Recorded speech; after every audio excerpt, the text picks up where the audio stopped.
नमस्कार विद्यार्थी मित्र हो. इयत्ता 11वी विषय मराठी कविता क्रमांक 12 आज आपण अभ्यासणार आहोत. ही एक स्त्रीवादी कविता आहे आणि कवितेचं नाव आहे पैंजण. विद्यार्थी मित्र हो, शब्दार्थांसह संपूर्ण कवितेचा सोप्या भाषेत भावार्थ आपण या व्हिडिओमध्ये जाणून घेणार आहोत. चला तर मग आपण पैंजण ही कविता अभ्यासूया. या कवितेच्या कवयित्री आहेत नीलम मानगावे. त्यांचा जन्म 1954 आहे. कवयित्री, लेखिका, संपादक व बालसाहित्यिक म्हणून त्या साहित्य विश्वात ओळखल्या जातात. स्त्रीवादी जाणीव हे त्यांच्या कवितेचे वैशिष्ट्य आणि त्यांच्या सर्वच कवितांमधून, साहित्यामधून या स्त्रीवादी जाणीवा व्यक्त झालेल्या आहेत. आज आपण जे कविता त्यांची अभ्यासणार आहोत, पैंजण नावाची, यामध्ये सुद्धा ही स्त्रीवादी जाणीव व्यक्त झालेली आपल्याला दिसून येईल. हे त्यांच्या कवितेचं वैशिष्ट्य आहे. बाई म्हणून जगण्याची आस, खंत, चीड, उत्साह, आनंद तसेच असोशी म्हणजे अतृप्ती, वेदना, कल्लोळ यांचा एक उत्स्फूर्त स्वरमेळ त्यांच्या कवितांमध्ये निनादत राहतो. म्हणजे एकीकडे स्त्री म्हणून वाटणारा उत्साह असेल, आनंद असेल, जीवनाबद्दलची अपेक्षा असेल आणि त्याचबरोबर एक स्त्री म्हणून ज्या समस्यांना सामोरं जावं लागतं त्याच्यामुळे निर्माण होणारी एक असोशी असेल, असमाधान असेल, अतृप्ती असेल, वेदना असतील, या सुद्धा त्यांच्या कवितांमध्ये व्यक्त होतात. आणि अशा प्रकारे विविध प्रकारच्या भावना स्त्रीविषयीच्या त्यांच्या कवितांमध्ये उमटत राहतात. त्यांच्या साहित्यातून विविध प्रतिमांच्या माध्यमातून स्त्रीची जागृत अवस्था व्यक्त होते आणि त्यांनी जे साहित्य लिहिलेलं आहे त्या साहित्यामधून वेगवेगळ्या प्रतिमांचा उपयोग करून स्त्रीची जागृत अवस्था त्यांनी व्यक्त केलेली आहे. कवितेची बोली सहज, सुंदर व प्रवाही आहे. अनुभवांचा सच्चेपणा म्हणजे प्रामाणिकपणा आणि अनलंकृत भाषाशैली म्हणजे कोणत्याही प्रकारचा अलंकार किंवा अलंकारिक अशा स्वरूपाची भाषाशैली त्यांच्या कवितेमध्ये आपल्याला दिसून येत नाही. आणि तरी सुद्धा त्यांची कविता ही वाचनीय होते, वाचकांचं लक्ष वेधून घेते. तर ही त्यांच्या कवितेची शक्तिस्थानं आहेत, बलस्थानं आहेत.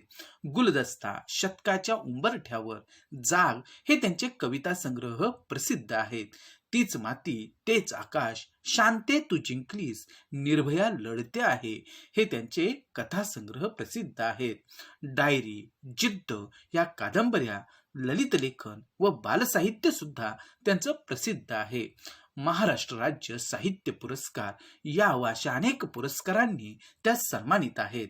आणि एकंदरीतच त्यांच्या साहित्यविषयक कार्याचा गौरव महाराष्ट्र राज्य साहित्य पुरस्कारानं करण्यात आला आहे. आणि अशा पद्धतीनं एक प्रसिद्ध साहित्यिका म्हणून नीलम मानगावे यांना ओळखलं जातं. आता आपण जी कविता अभ्यासणार आहोत त्या कवितेचं नाव आहे पैंजण. आणि या कवितेची जी मध्यवर्ती कल्पना आहे तर ती आपण काय करूया, जाणून घेऊया. प्राचीन काळापासून सामाजिक आणि कौटुंबिक बंधनांचे अडथळे पार करत स्त्री प्रगतीच्या वाटेवर टप्प्याटप्प्याने पुढे जात आहे. विद्यार्थी मित्र हो, आपल्याला सगळ्यांना माहिती आहे की आजही आपण कितीही स्त्री पुरुष समानतेचा आग्रह धरत असलो तरी सुद्धा आपल्याला ज्या प्रकारचं स्त्री पुरुष समानता समाजामध्ये अपेक्षित आहे ते अजूनही निर्माण होऊ शकलेले नाही. हे आपण मान्य करायला पाहिजे की पुरुषांच्या बरोबरीचं स्थान आजही स्त्रियांना मिळत नाही, ही वस्तुस्थिती आहे. तरी सुद्धा प्राचीन काळामधली स्त्री आणि आजच्या काळामधली स्त्री याच्यामध्ये मात्र जमीन अस्मानचा फरक पडलेला आहे. प्राचीन काळामध्ये विविध प्रकारच्या समस्या असणारी स्त्री, अनेक प्रकारची बंधनं असणारी स्त्री आज मात्र मुक्त झालेली आपल्याला दिसून येते. म्हणजे स्त्री स्वातंत्र्य आजच्या काळामध्ये स्त्रीला मिळतं आहे. किंबहुना प्राचीन काळापासूनचा आजपर्यंतचा स्त्रीचा हा जो काही प्रवास आहे तो संघर्षाचा प्रवास आहे. आज जे काही स्वातंत्र्य स्त्रीला मिळतं आहे ते सहजासहजी मिळालेलं नाही. अनेक प्रकारच्या समस्यांचा सामना करत हे स्वातंत्र्य आज कुठे आपण स्त्रियांना देतो आहोत. आणि अशाच प्रकारे प्राचीन काळापासून ते आजपर्यंत ह्या स्त्रियांच्या बाबतीमध्ये ज्या प्रकारचे बदल घडून आलेले आहेत आणि आज स्त्री थोड्याफार प्रमाणात का होईना पण तिला स्वातंत्र्य उपभोगायला मिळतं आहे, बंधनं शिथिल झालेली आहेत. हा सगळा प्रवास जो आहे स्त्री जीवनाचा, तिच्या जीवनशैलीचा, तिच्या राहणीमानाचा आणि तिनं आजपर्यंत ज्या टप्प्यातून प्रवास केलेला आहे, तर ते सगळे टप्पे या कवितेच्या माध्यमातून आपल्यापर्यंत पोहोचवण्याचा प्रयत्न कवयित्री नीलम मानगावे यांनी केला आहे. आणि आपल्याला असं सांगितलेलं आहे किंवा असा एक संदेश त्यांनी दिलेला आहे की आपण सुद्धा आजच्या काळामध्ये ह्या स्त्रियांच्याकडे पाहण्याचा जो दुय्यम दृष्टिकोन आहे तर तो सोडून दिला पाहिजे. आणि स्त्री ही पुरुषांच्या तुलनेमध्ये कुठेही कमी नाही, ती सामर्थ्यशाली आहे. किंबहुना एक संस्कृत वचन आपल्याला सगळ्यांना माहिती आहे की यत्र नार्यस्तु पूज्यन्ते रमन्ते तत्र देवताः, म्हणजे जेथे स्त्रियांची पूजा केली जाते, त्यांना मान दिला जातो, तेथे देवता आनंदाने राहतात. आणि म्हणून कुटुंबामध्ये असेल, समाजामध्ये असेल, स्त्रीला ज्या प्रकारे आपण मान दिला पाहिजे, ज्या प्रकारे आपण स्त्रीचा सन्मान करायला पाहिजे, ज्या पद्धतीनं स्त्रीला आपण आपल्या बरोबरीचा मानायला पाहिजे, तर तो मान सन्मान आपण दिला पाहिजे. आणि तो मागून नाही तर स्त्रीचा तो हक्क आहे हे आपण मान्य करायला पाहिजे. आणि अशा पद्धतीनं आपल्याला एक विचार करायला लावणारी ही कविता आहे. आणि स्त्रीचा संघर्षमय प्रवास जो आहे तो विविध प्रतीकांच्या माध्यमातून कवयित्री नीलम मानगावे यांनी पैंजण या कवितेमध्ये काय केलेलं आहे की तो प्रवास व्यक्त केलेला आहे. आणि स्त्रीच्या आत्मविकासाचा दृढ निर्धार आणि आजची स्त्री जी आहे ती स्वतःचा उद्धार करण्यासाठी ती तयार झालेली आहे. तिने ठाम निर्धार केलेला आहे की आपण स्वतंत्र व्हायचं आहे, आपल्यावरची बंधनं आपण झुगारून द्यायची आहेत आणि पुरुषांच्या बरोबरीनं आपले जे न्याय्य हक्क आहेत ते आपल्याला मिळवायचे आहेत. आणि अशा प्रकारचा स्त्री स्वातंत्र्याचा एक आग्रह जो आहे तो या कवितेमध्ये कवयित्रीने धरलेला आहे. आणि तीच भावना या कवितेमध्ये व्यक्त झालेली आहे. या कवितेची रचना मुक्तछंदात केलेली आहे. आता मुक्तछंद म्हणजे तुम्हाला माहिती आहे, म्हणजे मात्रा वृत्तामध्ये मात्रांचं बंधन असतं, अलंकारांमध्ये अक्षरांची संख्या वगैरे महत्वाची असते, यमकाची रचना आपण विचारात घेतो काव्य रचनेमध्ये, परंतु अशा प्रकारचं कोणतंही बंधन न स्वीकारता केलेल्या रचनेला मुक्तछंद असे म्हणतात. आणि पैंजण ही कविता सुद्धा एक मुक्तछंदात्मक कविता आहे. विद्यार्थी मित्र हो, मध्यवर्ती कल्पना आपण समजून घेतली. आता पुनश्च एकदा ही कविता अभ्यासण्यापूर्वी आपल्याला नेमकं या कवितेमध्ये काय शिकायचं आहे, काय सांगण्याचा प्रयत्न केलेला आहे ते थोडक्यात इथे आपण समजून घेऊया. पहा, या कवितेमध्ये 4 पिढ्यांमधील बदलते स्त्री जीवन कवयित्रीने चित्रित केलं आहे. आणि याच्यामध्ये आजीचा काळ असेल, म्हणजे कवयित्रीची जी आजी आहे त्या आजीचा काळ, कवयित्रीची जी आई आहे त्या आईचा काळ, स्वतः कवयित्रीचा काळ आणि आजची जी तरुण पिढीचं प्रतिनिधित्व आहे ते म्हणजे कवयित्रीची मुलगी. आणि अशा प्रकारच्या ह्या 4 पिढ्यांमधील बदलतं जे स्त्री जीवन आहे ते इथे मांडण्याचा प्रयत्न कवयित्री नीलम मानगावे यांनी केलेला आहे. आता आपण कविता समजून घेऊया. पहा, इथे कवितेची सुरुवात करताना कवयित्री म्हणतात, 2-2 किलो वजनाचे पैंजण घालून माझी आजी स्वयंपाकघरातून माझघरात, माझघरातून स्वयंपाकघरात एखाद्या सम्राज्ञीसारखी ठुमकत फिरायची. ओझ्याने तिचे पाय भरून यायचे, दुखायचे, खोपायचे, घोटे काळे ठिक्कर पडायचे, कधी जखम व्हायची, चिघळायची, रक्त व्हायचं, पण नादाच्या भुलभुलैयातून बाहेर न पडता पैंजणाखाली फडके बांधून जखमांना ऊब देऊन ती राज करायची. किती छान पद्धतीने इथं आजीचा जो काळ आहे तो इथं कवयित्रीने व्यक्त केलेला आहे तो पहा. आपण सर्वप्रथम याच्यामधल्या शब्दांचे अर्थ जाणून घेऊया. पैंजण म्हणजे स्त्रियांचा पायात घालायचा जो दागिना आहे. तर आपल्याला माहिती आहे की सर्वसाधारणपणे चांदीचं पैंजण जे आहे त्या स्त्रिया पायामध्ये परिधान करतात.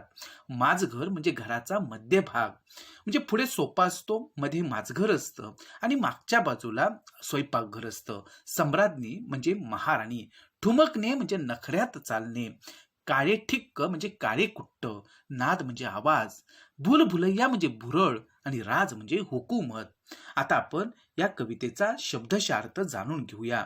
पहा, इथं कवयित्री आजीच्या काळामधील आजीचं वर्णन करताना काय सांगतायत की 2-2 किलो वजनाचे पैंजण घालून माझी आजी स्वयंपाकघरातून माझघरातून स्वयंपाकघरात एखाद्या सम्राज्ञीसारखी ठुमकत फिरायची.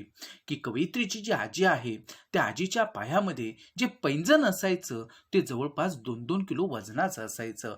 आता एवढं वजनाचं पैंजण घालून घरामध्ये वावरायचं किती अवघड गोष्ट आहे. पण स्त्रीच्या पायामध्ये हे पैंजण आलं, ते बंधन आलं आणि स्त्रीला ते पैंजण घालावं लागायचं. आणि ह्या आजीला सुद्धा हे पैंजण जे आहे ते घालावं लागतं. आणि 2-2 किलोचं वजनाचं हे पैंजण जे आहे ती आजी पायामध्ये आपल्या घालते आणि स्वयंपाकघरातून माझघरात आणि माझघरातून स्वयंपाकघरात एखाद्या म्हणजे हेच तिचं साम्राज्य होतं. आणि या साम्राज्यामध्ये एखाद्या महाराणीसारखी ती ठेक्यात फिरायची, नखऱ्यात चालायची. तेच तिचं साम्राज्य होतं, तेच तिचं विश्व होतं. म्हणजेच आपल्याला इथे लक्षात येतं की या आजीला जे काही ठरवून दिलेलं तिचं कार्यक्षेत्र आहे ते म्हणजे स्वयंपाकघर आणि माझघर. त्याच्या पलीकडे तिला इकडे तिकडे फिरायला स्वातंत्र्य नव्हतं. तरी सुद्धा एखाद्या महाराणीप्रमाणे ती इकडे तिकडे घरामध्ये माझघरातून स्वयंपाकघरात आणि स्वयंपाकघरातून माझघरात फिरायची आहे. त्याच्यामध्ये ती समाधान मानायची. ओझ्याने तिचे पाय भरून यायचे. आता 2-2 किलो वजनाचं पैंजण घातल्यानंतर अर्थातच त्या ठिकाणी त्या पैंजणाचं ओझं पायाला होणारच आहे. आजीच्या पायाला सुद्धा ते ओझं व्हायचं, दुखायचं, खुपायचं. आणि एवढं वजनाचं ते पैंजण बाळगून पायामध्ये काही वेळेला पाय दुखायचे, काही वेळेला ते थोडंसं जखम व्हायची, घोटे काय ठिक्कर पडायचे आणि पायाचे घोटे जे आहेत की त्याच्यावरती हे पैंजण जे आहे ते घासून घासून ते काही ठिक्कर घोटे पडून जायचे. कधी कधी हे पैंजण घासून घासून तिथे जखम व्हायची पायाला. काही वेळेला ती चिघळायची, म्हणजे झालेल्या जखमीवरती पुन्हा पैंजण घासलं जायचं आणि त्यामुळं ती जखम तशीच ओली व्हायची आणि अर्थातच ती चिघळली जायची, पुन्हा भळभळून व्हायची आणि त्याच्यातून रक्त सुद्धा बाहेर पडायचं. पण नादाच्या भुलभुलैयातून परंतु छुम छुम वाजणारं जे पैंजण आहे त्या पैंजणाच्या नादामध्ये ही आजी भुलून जायची आणि पैंजणाखाली फडकं बांधून, आणि हे लागू नये, जखम होऊ नये किंवा ज्या वेदना होतात त्या होऊ नयेत म्हणून पैंजणाखाली तात्पुरतं ती फडकं बांधायची. जखमांना ऊब द्यायची, म्हणजे जखमांना थोडंसं सावरून घ्यायची, सहन करायची आणि नेहमीप्रमाणे ती राज करायची. एक प्रकारे ते स्वयंपाकघरापासून माझघरापर्यंत आणि माझघरापासून स्वयंपाकघरापर्यंत तिच्या साम्राज्यामध्ये ती हुकूमत गाजवायची. आणि अशा पद्धतीचं हे पैंजण जे आहे ती पायामध्ये ही आजी घालते आहे, ती बंधनं स्वीकारते आहे. आणि तिला इथं आपल्याला लक्षात येतं की फारसं स्वातंत्र्य नाही. मग अशा पद्धतीनं आपण याचा काय केलेलं आहे की शब्दशः अर्थ जाणून घेतला. मग नेमकं या कवितेमधून कवयित्रींना काय सांगायचं आहे तेही आपण बघू. हा आजीचा काळ आहे. आजीच्या काळात स्त्रियांना फारसं स्वातंत्र्य नव्हतं असं कवयित्रीला सांगायचं आहे. स्वयंपाकघर व माझघर एवढ्यातच तिचा वावर होता. तेच तिचं साम्राज्य व या साम्राज्याची ती महाराणी होती आहे. त्याच्यामध्ये समाधान मानण्याशिवाय आजीला पर्याय नव्हता. चूल आणि मूल हेच तिचं कार्यक्षेत्र होतं की जे प्राचीन काळापासून चालत आलेलं होतं आणि याचाच स्वीकार आजीनंही केलेला आहे. अनेक प्रकारची कौटुंबिक सामाजिक बंधनं तिच्यावरती होती आणि म्हणूनच स्वयंपाकघर आणि माझघराच्या बाहेर तिला कुठल्याही प्रकारचं स्वातंत्र्य नव्हतं. ती बाहेर येऊ शकत नव्हती, ती वावरू शकत नव्हती. समाजामध्ये, कुटुंबामध्ये तिला जे अधिकार मिळायला पाहिजेत ते फारच मर्यादित होते आणि अशा प्रकारच्या बंधनामध्ये आजी राहते आहे. या बंधनांचं पालन करणं तिला भागच होतं. आणि विद्यार्थी मित्र हो, बंधनानं बांधलेलं जीवन जे आहे ते अशा प्रकारे आजीला जगावं लागत होतं. आजीच्या काळातल्या स्त्रियांना जगावं लागत होतं. यावरती प्रकाश टाकण्याचं काम कवयित्री करतायत. लादलेली बंधनं असतील, होणारा अन्याय असेल, मुकाटपणे सहन करत जीवनाची वाटचाल चालावी लागत होती. आणि कवयित्री हा आजीचा काळ वर्णन करत असताना अशा प्रकारे ह्या पैंजणाचं एक प्रतीक वापरलेलं आहे.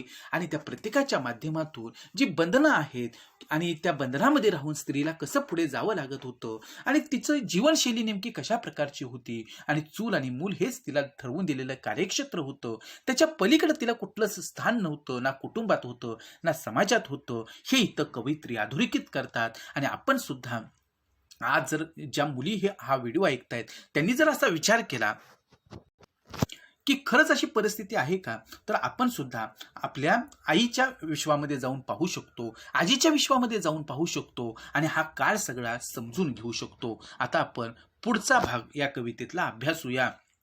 आता विद्यार्थी मित्र हो, इथं आता कवयित्रीच्या आईच्या जीवनातलं वर्णन इथं कवयित्रीनं केलेलं आहे. माझ्या आईने पैंजण सोडून नाजूक हलक्या तोरड्या घालायला सुरुवात केली. ना पाय दुखणं, ना खुपणं, ना चिघळणं. आपल्याच तोऱ्यात ती स्वयंपाकघर, माझघर, सोपा, अंगण, माडी, गच्ची सगळीकडे मनमुराद फिरायची. अधनं मधनं का होईना तोरड्या टोचायच्या, साडीचे काठ फाटायचे, दोरे लोंबायचे, पण सारे दुर्लक्षून ती राजराणीसारखी भिरभिरायची.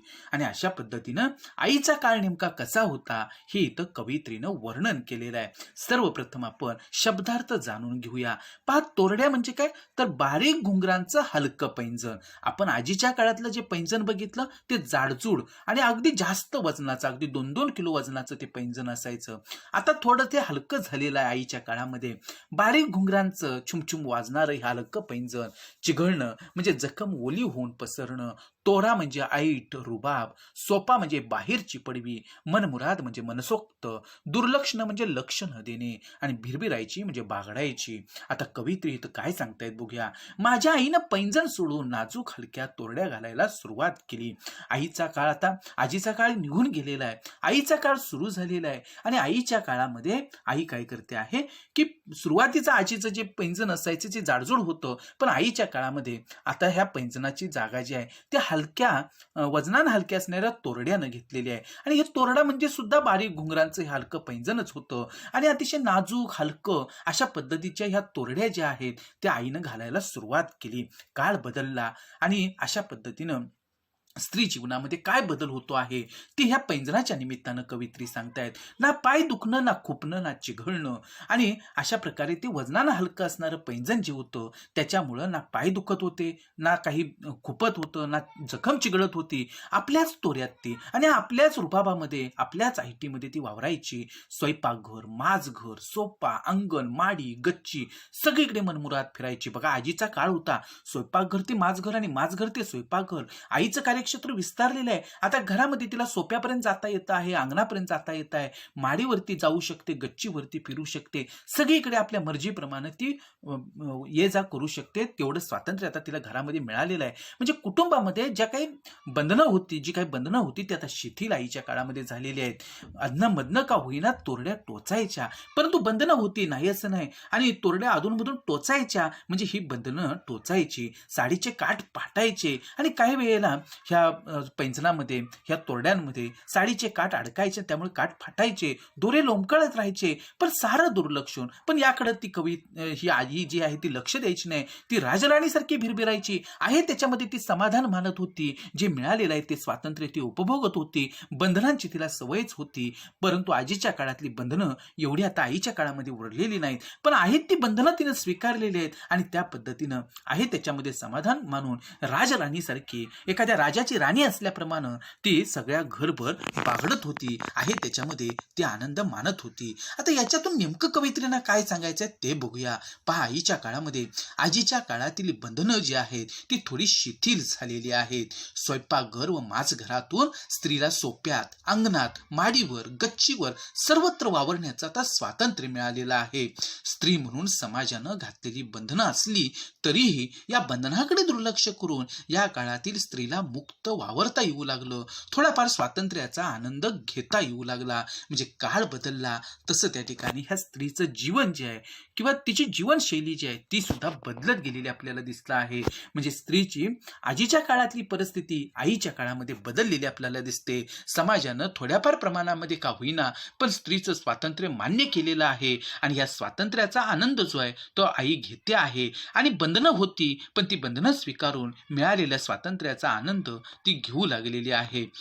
आईच्या काळातील स्त्रीच्या अस्तित्वाचा मान आता समाजामध्ये राखला जाऊ लागला आहे. घरामध्ये तिला आता मान सन्मान किंवा घरातल्या सगळ्याच प्रकारच्या निर्णयांमध्ये सुद्धा तिला आता स्थान मिळायला लागलेलं आहे. तिची मतं विचारात घेतली जाऊ लागलेली आहेत. सगळीकडे ती आता वावरू लागलेली आहे. घरामधल्या प्रत्येक गोष्टीमध्ये आता तिचा सहभाग वाढलेला आहे. याचाच अर्थ आजीच्या काळामध्ये जी आजीवरती बंधनं होती त्याच्यापेक्षा कितीतरी कमी बंधनं ही आईवरती आहेत. परंतु बंधनं नाहीत असं नाही, पण आहे त्या बंधनांमध्ये सुद्धा आई आता वावरते आहे आणि एखाद्या राजाची राणी असल्यासारखी त्या घरामध्ये तिचा आता वावर सुरू झालेला आहे. आता पुढच्या आपण कवितेतल्या ओळी समजून घेऊया. कवयित्री असं म्हणतात, मी तर आता हा काळ जो आहे तो स्वतः कवयित्रीचा आहे. मी तर अडकणं, बोचणं, चिघळणं, फाटणं काहीच नको म्हणून पैंजणाबरोबर तोरड्यांनाही हद्दपार करून सोडलं. हलक्याशा चपला, बूट, सँडल घालता घालता घरच नव्हे तर अंगणही ओलांडून मी बाहेर पाऊल टाकलं. पण कधी कधी माझ्याही नकळत चपला घसरतात, सँडल बोचतात, बूट चावतात, पण मिळणाऱ्या स्वातंत्र्यासाठी मी सारे सहन करते. आता इथं कवयित्री ही आता स्वतःच्या काळामध्ये आलेली आहे. आजीचा काळ तिनं वर्णन केला, आईचा काळ तिनं वर्णन केला. आता कवयित्री स्वतःचा काळ वर्णन करते आहे आणि ती म्हणते की मी तर अडकणं, बोचणं, चिघळणं, फाटणं म्हणजे पैंजण घातल्यामुळं जे जे त्या ठिकाणी सहन करावं लागत होतं ते सगळं आता काहीच नको होतं.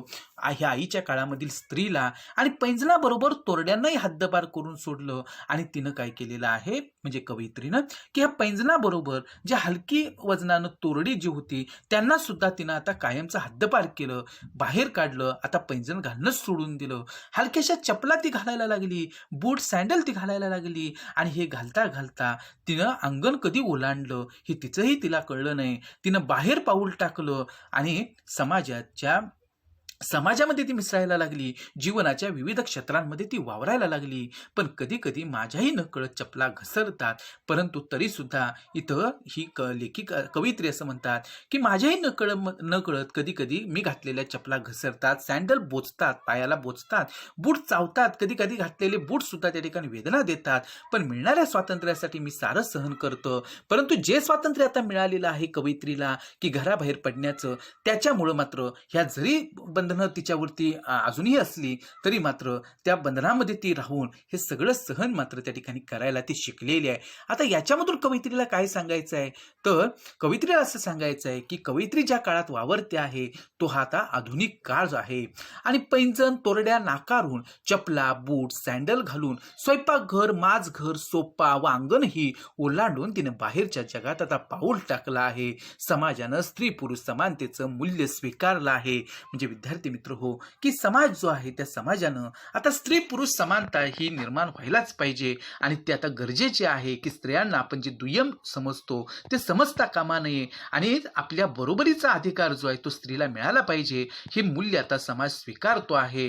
समाज सुधारकांनी जी स्त्री स्वातंत्र्यासाठी जागरूकता निर्माण केली किंवा समाजामध्ये जो संघर्ष केला तर त्याची फळं आता मिळायला लागली. कारण स्त्री स्वातंत्र्याचा विचार आता समाज मनामध्ये रुजला आणि समाज सुधारकांचं योगदान खूप मोठं आहे. शिक्षणामुळं स्त्री आपल्यावरील बंधनांबाबत, अन्यायाबाबत आता अधिक सजग झाली, तिला जाणीव आल्या आणि त्यामुळं आपल्यावरची जी बंधनं आहेत ते अन्यायकारक असल्याचं तिच्या लक्षात येताच तिनं ती झुगारून टाकलेली आहेत.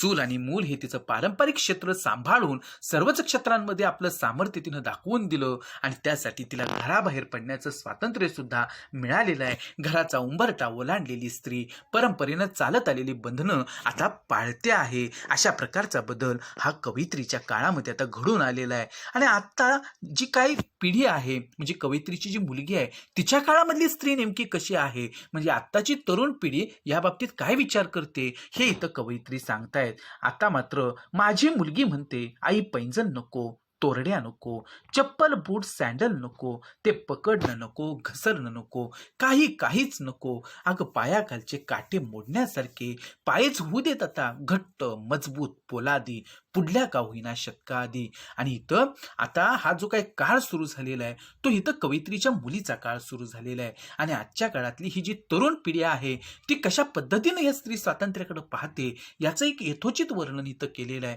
आपण पहिल्यांदा शब्दार्थ बघू. पोलादी म्हणजे लोखंडासारखे कणखर आणि पायाखालचे काटे मोडणे म्हणजे अन्यायाला गाडणे.